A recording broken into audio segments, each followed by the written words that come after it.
தமிழக அரசு கேட்ட 38,000 கோடி ரூபாய் 2027ஆம் தேதிக்குள் நிச்சயமாக மத்திய அரசு கொடுக்கும், இதில் ஓரவஞ்சனை இல்லை என்று ஒரு அதீத நம்பிக்கையில் டிஆர் பாலு அவர்கள் தெரிவித்திருக்கிறார். உண்மையிலே அப்படி ஒரு நம்பிக்கை, திடீர் நம்பிக்கை அவர் டிஆர் பாலுக்கு வருவதற்கு காரணம் என்ன?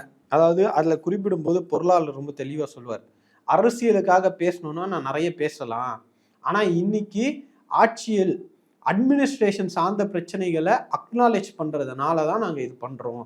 பாஜக மாதிரி வந்த உடனே மாநில அரசு எந்த வேலையும் செய்யல, மாநில அரசு நிர்வாகமே பண்ணல, மாநில அரசு தயாரிப்பு நிலையில இல்லை அப்படின்ற அரசியலை பேசுறது ரொம்ப எளிமையான ஒரு விஷயம்.